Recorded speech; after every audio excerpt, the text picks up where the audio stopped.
Hi guys, welcome to take it is Tamil. நான் தான் உங்கள் பிரவீன். இன்னைக்கு நம்ம வீடியோவில் எதை பற்றி பார்க்க போகிறோம் அப்படின்னா, செம்பேனோட தாக்கத்தை பற்றி தான் பார்க்க போகிறோம். ஏன் இதை இப்போ நம்ம கொண்டு வந்திருக்கோம் அப்படின்னா, இப்போ வெயில் காலம் ஸ்டார்ட் ஆயிடுச்சு. வெயில் காலங்களில் இந்த செம்பேனோட தாக்கம் அப்படிங்கிறது நெற்பயிர் மற்றும் பாக்கு செடிகளில் ரொம்ப அதிகமாக இருக்கும்.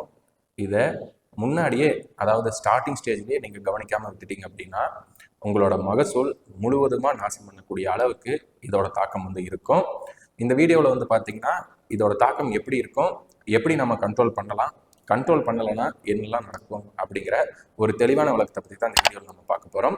வீடியோக்குள்ளே போகிறதுக்கு முன்னாடி நம்ம சேனலுக்கு புதுசாக இருந்தீங்கன்னா நம்ம சேனலை மறக்காமல் சப்ஸ்கிரைப் பண்ணிக்கோங்க. இந்த தகவல் பயனுள்ளதாக இருந்துச்சுன்னா லைக் பண்ணிவிட்டு மற்றவங்களுக்கும் ஷேர் பண்ணி விட்டுருங்க. சரி, வாங்க வீடியோக்குள்ளே போகலாம். ஃபஸ்ட்டு பார்த்தீங்கன்னா இந்த செம்பேனோட தாக்கம் எப்படி இருக்கும் அப்படின்னு சொல்லி நம்ம பார்த்துடலாம். ஆரம்ப கட்டங்களில் பார்த்தீங்கன்னா இந்த செம்பேன் அப்படிங்கிறது ஒரு சாறு உறிஞ்சும் பூச்சி வகையை சேர்ந்தது. ஸோ சாறு உறிஞ்சும் பூச்சி வகை அப்படிங்கிறப்ப பார்த்தீங்கன்னா நம்மளுக்கு நம்ம செடிகளில் இருக்கக்கூடிய குளோரோஃபில் அப்படிங்கிற திரவத்தை இது உறிஞ்சும். இது உறிஞ்சு அதோட முட்டைகளை எல்லாம் இட்டுட்டு அதை பெருக்கி இனப்பெருக்கம் பண்ணிட்டு அப்படியே மற்ற செடிகளுக்கெல்லாம் பரவிட்டே வரும். இந்த குளோரோஃபில் அப்படிங்கிற திரவத்தை உறிஞ்சும் போது என்ன நடக்கும் அப்படின்னா, நீங்கள் ஒளிச்சேர்க்கை பற்றி கேள்விப்பட்டிருப்பீங்க. ஃபோட்டோசிந்தசிஸ் அப்படின்னு இங்கிலீஷில் சொல்லுவோம். இந்த ஒளிச்சேர்க்கை என்ன பண்ணும்? செடிகளில் தாவரங்கள் தனக்கு தேவையான உணவை தானே தயாரித்துக் கொள்வதற்கு பேர் தான் ஒளிச்சேர்க்கை, ஃபோட்டோசிந்தசிஸ் அப்படின்னு நம்ம படிச்சிருக்கோம். ஸோ அந்த ஒளிச்சேர்க்கைக்கு முக்கியமான மூலப்பொருள் தான் இந்த குளோரோஃபில் அப்படிங்கிறது. இந்த செம்பேன் அப்படிங்கிறது அந்த குளோரோஃபில்லை தான் உறிஞ்சும். ஸோ அந்த செம்பேனோட தாக்கம் ஏற்படும் போது அந்த குளோரோஃபில்லோட அளவு நம்ம செடிகளில் குறையும்.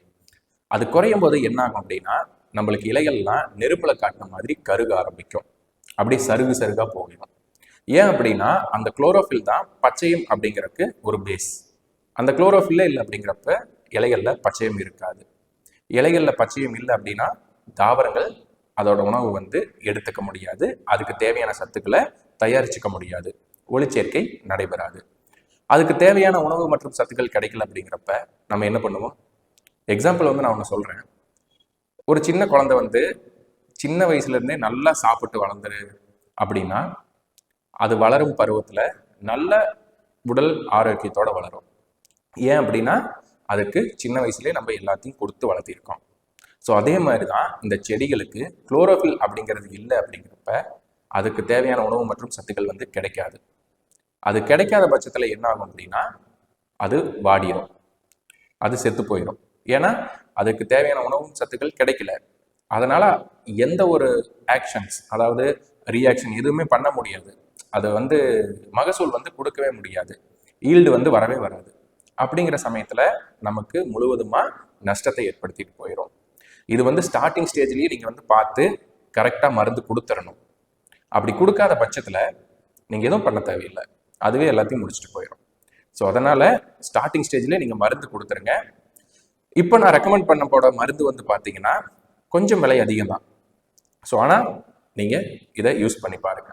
அப்போ தான் உங்களுக்கு செம்பேன் முழுவதுமாக கண்ட்ரோல் ஆகும். உங்களுடைய தோட்டத்தில் நெற்கதிர் நீங்கள் போட்டிருந்தீங்கனாலும் சரி, இல்லை பாக்கு தோட்டம் வச்சுருந்தீங்கனாலும் சரி, என்ன வச்சுருந்தீங்கனாலும் இந்த செம்பேனோட தாக்கத்தை நீங்கள் தெரிஞ்சுக்கிட்ட அந்த நிமிஷமே உங்கள் பக்கத்தில் இருக்க மருந்து கடைக்கு போங்க. இல்லைன்னா நம்ம லிங்க்கில் என்னோட நம்பர் கொடுத்து வச்சுருப்பேன், மேலேயும் கொடுத்து வச்சுருக்கேன். எனக்கு கால் பண்ணிவிட்டு நான் இப்போ சொல்கிறேன் பார்த்தீங்களா, அந்த மருந்தை ப்ளேஸ் பண்ணிக்கோங்க. சரிங்களா? வாங்கி ஸ்ப்ரே பண்ணிக்கோங்க. என்ன மருந்து அப்படின்னா ஓப்ரான், பேயர் கம்பெனியில் ஓப்ரான் அப்படின்னு ஒரு மருந்து இருக்கு. இது செம்பேனை சுத்தமாக அதோட முட்டையிலிருந்து தாய் பூச்சிகள்லேருந்து எல்லாத்தையுமே முழுவதுமாக அழிக்கக்கூடிய ஒரு சக்தி நிறைந்த ஒரு மருந்து தான் ஓப்ரான். இது ஏக்கராவுக்கு 100 ml வாங்கிக்கோங்க. அது கூட வெட்டபிள் சல்ஃபர் இருக்கு பார்த்தீங்களா, அது 250 கிராம் வாங்கிக்கோங்க. இது கூட முக்கியமாக ஒரு பொருள் நீங்கள் சேர்க்கணும், ஒட்டும் பசை. ஏன் அப்படின்னா நீங்கள் நெற்பயிரில் அடிக்கிறீங்க அப்படிங்கிறப்ப கீழே ஒழுகிட்டு வரக்கான சான்சஸ் அதிகமாக இருக்குது. ஆனால் இந்த ஒட்டும் பசை சேர்த்துட்டிங்கன்னா அப்படியே போய் ஒட்டிக்கும். ஸோ இப்போ நீங்கள் இந்த மூணையும் மிக்ஸ் பண்ணணும். என்னென்ன அப்படின்னா operon 100 ml, wettable sulphur 250 gram, ஒட்டும் பசை 50 ml. இந்த மூணையும் வாங்கி மிக்ஸ் பண்ணி நல்லா ஸ்ப்ரே பண்ணி வச்சிட்டிங்க அப்படின்னா செம்பேன் அதிகபட்சம் ஒரு 1 வீக்குள்ள 7 to 10 நாள்ல உங்களுக்கு கண்ட்ரோல் ஆயிரும். இது கூட பார்த்தீங்கன்னா உங்களுக்கு சீக்கிரம் அந்த பச்சையம் வந்து திரும்பணும், கருப்பு கட்டணும் அப்படின்னு சொல்லி பார்த்தீங்கன்னா ஜிங்கு, ஃபெரஸ் அண்ட் ஆல்-19 இந்த மூணையும் வந்து இந்த மருந்து கூட ஆட் பண்ணி ஸ்ப்ரே பண்ணி விட்டுருங்க. சீக்கிரம் பச்சை திரும்பருக்கு இது ஒரு காரணிகளாக அமையும். மறுபடியும் சொல்கிறேன், ஓப்ரான் வந்து 100 ml, வெட்டபிள் சல்பர் வந்து 250 கிராம், ஒட்டும் பசை வந்து 50 ml, இது கூட ஜிங்க் சல்பேட், ஃபெரஸ் சல்பேட், ஆல்-19 இந்த மூணையும் சேர்த்து நல்லா கலக்கி ஸ்ப்ரே பண்ணி விட்டுட்டீங்க அப்படின்னா அதிகபட்சம் 10 நாளில் இந்த செம்பேனோட தொல்லை வந்து தீங்கிரும். இந்த செம்பேனோட தொல்லை வந்து நீங்கினதுக்கப்புறம் உங்களோட பயிர் பழையபடி வளர ஆரம்பிக்கும், உங்கள் மகசூலும் செழிப்பாக வளரும். செம்பேனை வந்து மறுபடியும் சொல்கிறேன், லூஸில் விட்டுறாதீங்க. அது உங்களோட மகசூலையே, உங்களுடைய ஒரு வருஷத்துக்கான உழைப்பையே அளிக்கக்கூடிய அளவுக்கு அதுக்கு பவர் இருக்குது.